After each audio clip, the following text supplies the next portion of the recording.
Hey, what's up, YouTube? It's the Dismal Collective here, coming to you from the car. And the time is currently 2:30 a.m., although it's technically 1:30 a.m. because of the whole daylight switchover. But I just got off the wage cage, and I got to go back to work, believe it or not, for 7 a.m.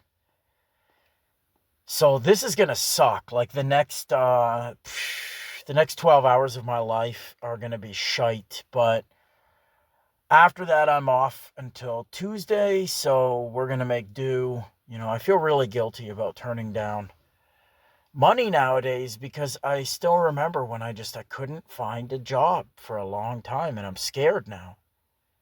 I'm scared to just quiet quit and monkey branch and job hop. It did kind of put me in my place a little bit. That, what was it, 2 or 3 months where I just couldn't get anything, and all I did was just fucking scroll these fake job postings on Indeed, etc. So now I'm clinging to this like a fucking sucker fish. Like, I don't want whatever kind of hours are available, I'll just take them.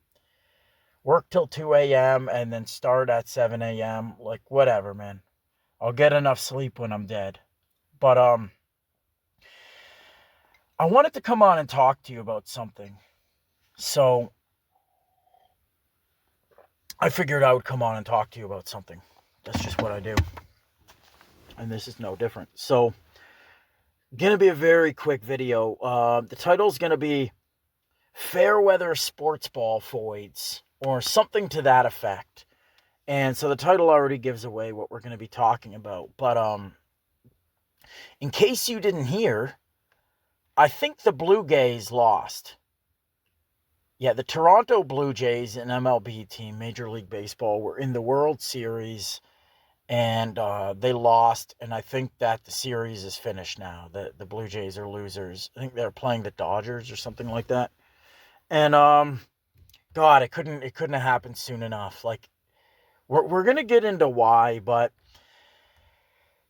the Toronto Blue Jays haven't been in the World Series since basically the year that I was born. So, I think 1992 they won it, 1993 they won it, and then they haven't played again since that time. So you're talking, 30 years plus.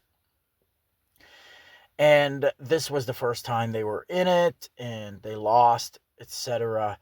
But it really reminded me of all of these bad memories that I had as a child when I would go to elementary school, and I was never a sport ball fan. My older brother was. My older brother was always really into sports. Like, he knew hockey, he knew mostly hockey, basketball, and baseball, like the big three. Um, I don't think he was like much of a soccer fan. We're pretty Anglo. I mean, I guess Brit Bongs are into soccer, but that's neither here nor there. So it was the first indicator. Actually, my refusal to put on a facade and pretend to be following sport ball was the very first indicator that, number one, it was over. It was just over, right? Pretty much over before it even began. And the reason it was over is because it was apparent that I wasn't a normie. So it was always like you came to school the day after some kind of sport ball event had taken place. And we would always show up like 15 minutes, 20 minutes, 30 minutes before school, and kids would kind of just congregate around on the blacktop on the playground before we went inside. And that's when people would talk about sports, and they'd have their stupid jerseys on. They'd have, they would know everything about this guy and that guy. And I would be just, it would feel like so embarrassing for me. I would feel so embarrassed that I couldn't hold my own or follow these conversations, because I would still have to kind of stand around in the crowd of everybody. But this is all that's ever being discussed. It's all that's being talked about. But even with all of that embarrassing feeling, like feeling I'm not fitting in, I can't fake it, I can't pass, as one of these people, I don't belong here, I'm an outsider, I'm inadequate, etc., etc., etc., I still refuse to do like the very, very little amount of effort that it would take to, familiarize myself with this, just enough to pass for social reasons. I mean, all you really had to do was watch the highlights in the morning on the way out the door for 2 minutes, and you pretty much would have been, up to date enough to partake in the conversation, and people would, they would pretty much accept that. They would think that, like, he passed, he knows enough to know. But I wasn't into it. I didn't even want to entertain it for like 10 seconds. And I always thought that there was like something wrong with me for this. Now, fast forward to the current day, and what I noticed is that, okay, so back in elementary school, back in middle school, whatever, females basically showed no interest whatsoever in sports ball. None of them showed even a modicum of interest in these topics. But that is very different once we become adults. So every Foid that I come across, whether it be on Facebook dating when I'm swiping and striking up conversations with these women, all of that, they're just talking about, I say, hey, how's your weekend going? How's your day going? Oh, I was watching the game. Yeah, I was watching the game. I was at the game, having friends over for the game. Sorry, my voice is becoming a little bit hoarse from all of this gish galloping. But yeah, even my mother. So I come upstairs, and she's watching the game, and she's like, "Oh, this is so close. This is so intense. Whatever." But she doesn't even understand the rules. Like, she's like, "Why is this guy being allowed to hit again? He already batted. Why is he up to bat again? I don't understand it. I don't understand this. I don't." And it's like, I didn't want to burst her bubble, because she would have perceived it as me being petty if I just sort of laid out what I'm going to lay out before you all in this video to her and just say, you don't care about this. Like, you just don't, bro. It's a bunch of roided up nons that are hitting a fucking ball with a stick. And you don't even know the rules of it. Beyond that, you have to basically hit the ball and run around the bases. That's the extent of your understanding of how this game works. You don't care about this, period. You don't ever pay it any mind. You haven't thought about it once in the past 20, 30 years that I've been fucking alive. But now suddenly you're like, oh, I'm so into this. A coworker of mine, a woman, I come in to relieve her from her shift, right? So I come in. She's got Toronto Blue Jays cupcakes, all this like capitalist goy slop, sugar decorated Toronto Blue Jays logo, iconography, whatever. She's got the jersey on. She's got the game going on her phone. This is the game. Oh my God, I'm watching the game. And it's like, bro, everywhere I turn. So this older woman that I've kind of like, I don't know, call it like dating. She's not my girlfriend, but she's like a Filipino woman, and she's 43 years old, 42, 43. I've known her for a couple of years now, and we sort of like, go for dates periodically here and there. She lives actually in Toronto, so it's hard to get into the city to go see her if you're driving, and I don't want to take a train by myself. So, whatever. But she's been doing this whole LARPing thing too, like LARPing as a sport ball fanatic, and just putting up this facade very shamelessly.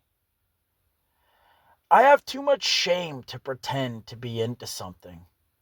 But it's to my own social detriment, because for the most part, all people want is for you to put the effort into pretending that you're into it. Nobody's going to hold your feet to the flame and be like, oh, you don't even know, you didn't even watch last year's playoffs. You don't know this guy. You don't know the history of this. Nobody's going to G-check you like that. Nobody's going to do that, right? Um, all people ask is that you pretty much like put the mask on, but I won't do it. But it's just astonishing to me the ease at which women will just put on that mask for, you know, 2 weeks out of the year or whatever, and then just completely fair weather it. Like they just move on, don't care about it anymore.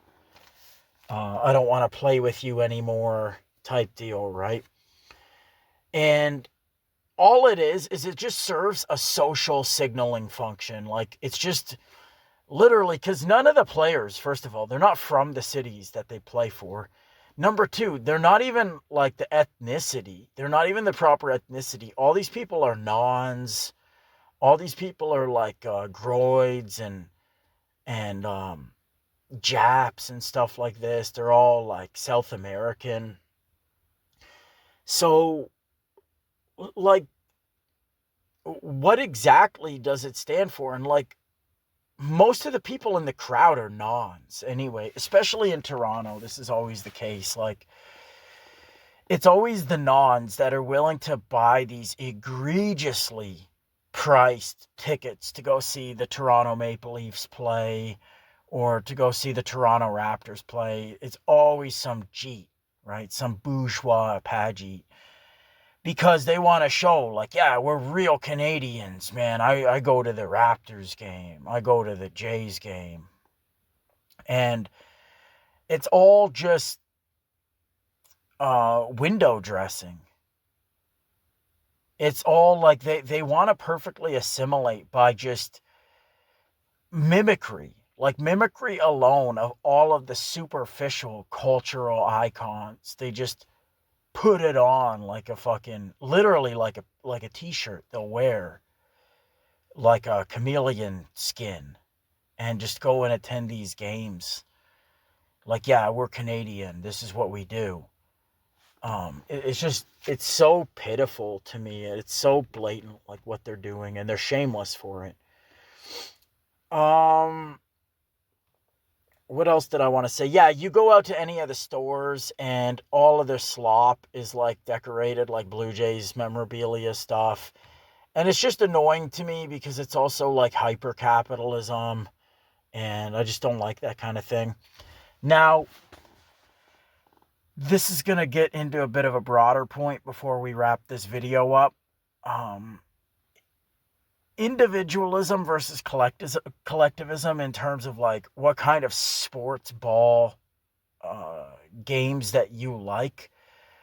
I've always noticed about myself that I was very drawn to like single person sports like fighting, boxing, tennis. I loved tennis for a period when I was in high school, like in my senior years. I was just so into it, right? Like I would always watch Federer play. I'd watch Djokovic and Nadal. I'd watch these cunts like every time they fucking played, I would watch, right? And nobody had to like hold a gun to my head. There's no social pressure on somebody to really watch tennis because it's not cool for the most part. Most people that watch tennis also play tennis, whereas the same can never be said about like baseball, hockey, etc. There's no social gain whatsoever to be conferred to me by like watching Nadal play for fucking 5 hours or whatever. I did it because it was like intrinsically satisfying to watch, and I don't like it anymore.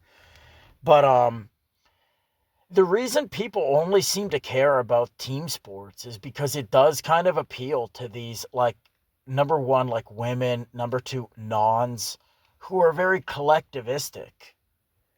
They're very hive minded. They don't want to see like strongman competition, or they don't want to see like a boxing match. Well, some normoids will watch boxing, but again, it's very fair weather. They only come out of the woodwork when like Money May is fighting, or they only come out of the woodwork when like, they're just casuals. Casuals, not just in terms of sports ball, but they do this in every aspect of their lives. from the cradle to the fucking yawning grave, right? Like they just go from thing to thing to thing to thing in this Fairweather manner where they never actually um, derive any satisfaction from like the inherent joy of the thing itself, but it's always like they're trying to derive some kind of social like even this Filipino woman who I'm kind of seeing or who I've been seeing, you know what she does? She kind of, I got to be careful of my words because I'm going to be kicked off YouTube in the next few weeks anyway. But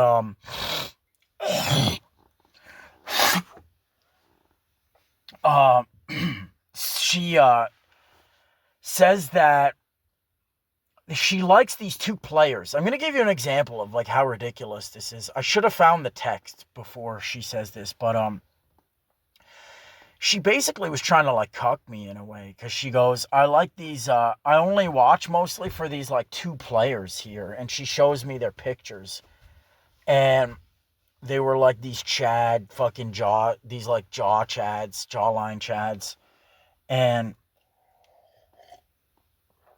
and the one guy had a beard, right? She said she liked his beard. Oh, I like this guy's beard. Meanwhile, every time I start growing a beard at all, she tells me to get rid of it. Get rid of it. I don't like it. I don't like it. I don't like it when you kiss. I don't like it when it like rubs my skin. I don't like beards. It doesn't look good on you. But when it comes to this like MLB Super Chad guy, she was like totally okay with having this guy have a beard. And that was like the only reason she even watched the fucking game was because she found like these guys attractive, really. But she had like a jersey on, a hat on. Like she's literally walking around with like a fucking Blue Jays decked out, head to toe, decked out in Blue Jays fucking slop. And so, yeah, I don't know. Like I am a collectivist in a socio-ontological sense. That is the name of this channel. Like is collective dismal. I speak on behalf of a collective of people who are very dismal. But yeah, I don't know. It's just sort of like this brown slash Foid virtue signaling. Look at how much we love like our local team. Look at how much we love the home team, etc. for like 2 weeks out of the decade. And at the end of the day, man, I think this shit is all rigged too. I don't know how people are even like watching sports at this point, as if it's not just pro wrestling, as if it's not just WWF, or as if it's not just all pre-scripted. There's a reason why Toronto was in the World Series. And when you look at the political climate in Canada, it's very unique in this world, especially Toronto and the GTA, the Greater Toronto Area. The bad blood that people feel here for each other, for the government, the welfare state, all of it, our politicians,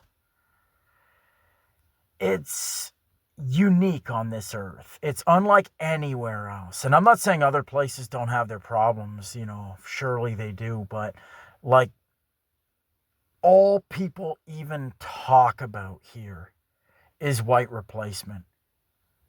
I went into work tonight, and one of the coworkers, he was talking about, basically, he said, yeah, me and my boy, we take the train to the city, and he's like, I'm not a racist, and I'm not really political, but he's like, we're always laughing because we're the only whites on the whole train. Literally the only whites on the whole train.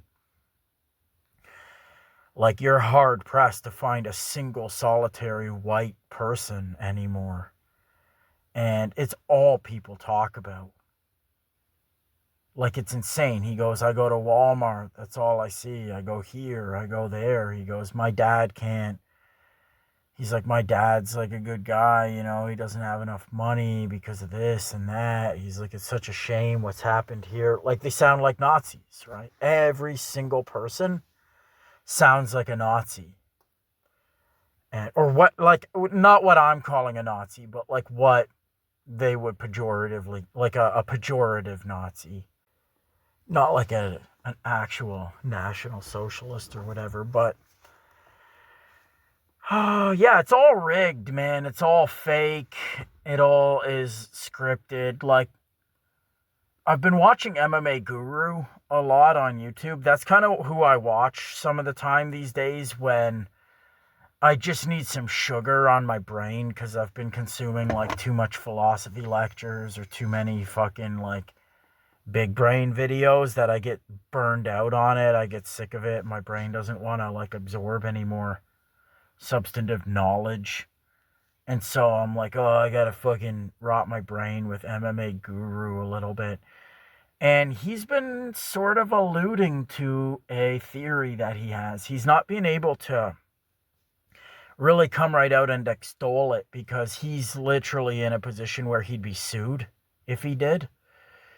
But if you read between the lines with what he's saying, he basically is implying that a lot of these UFC cards are rigged, and especially John Jones fights, especially the Cyril Gane fight, and especially based on the fact that there are no current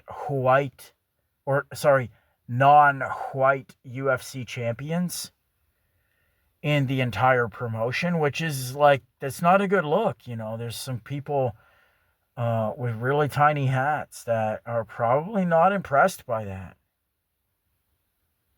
I mean, if you don't know why, then like, you shouldn't even be subbed to my channel at this point.